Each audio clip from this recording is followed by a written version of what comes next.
For more on this story, we can speak now to France 24's James André, who is with me here in the studio. James, we're hearing of these fresh gains in the northeast and in the south of Ukraine as the wheels of this counter-offensive turn and make some headway. What more do we know?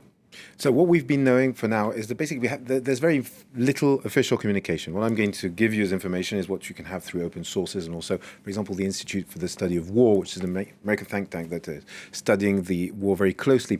Now, I will show you a map first we have two maps. One is of the north part of the country, that is around Kharkiv, and Kharkiv, well, of course, has been being shelled a lot, and what we have had there is indeed an advance by Ukrainian forces who have managed to push into Russian-occupied territory. On about 15 kilometers, we have been told that they have retaken, yesterday or in the last couple of days, about 400 square kilometers. That's like an area of 20 kilometers by 20. And that, of course, is very important because it is on its way to Izium. Now, you can have the detailed map of the Kharkiv region. I will show you what area we're talking about exactly.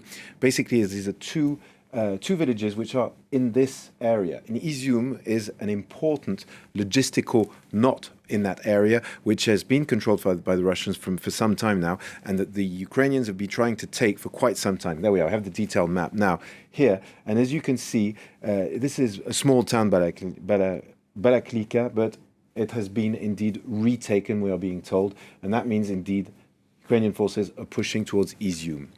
Now, this is very interesting because you have to look at that in respect of what's been happening in the south around Kherson. Now, I have a map of that as well. And indeed, what we've had for weeks now is the Ukrainian army announcing a big push on Kherson, talking about how they've been using long-range artillery, including the famous HIMARS American missile system, to shut all the bridges that are on the Dnieper River, isolating the city of Kherson, and where Russian forces are stationed, cutting them off from ammunition and food,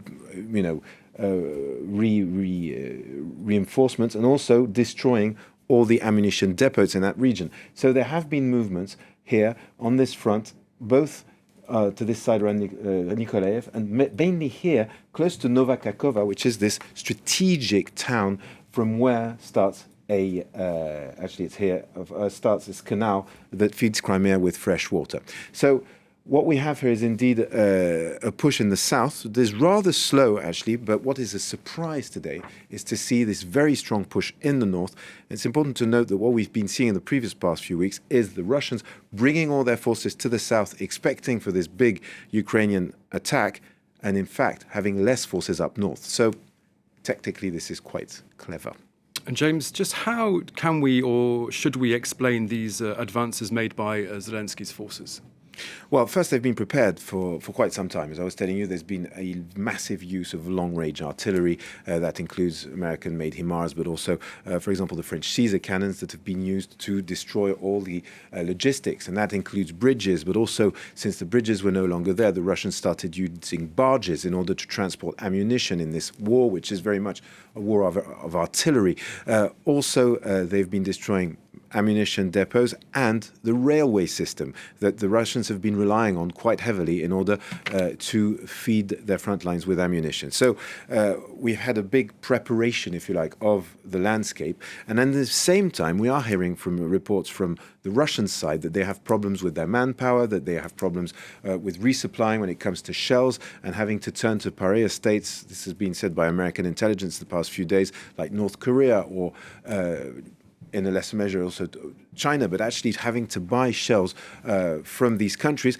And though Vladimir Putin has been calling for a great, mobilization and hiring of new soldiers, well, that's long in its appearance. Now, the big question mark is, are we seeing a turn in this war right now? As in, the Ukrainians are really starting to retake significant swathes of land, or are we seeing, and this is what worries a lot of experts, maybe there might be the end of a tactical pause by the Russians in their push.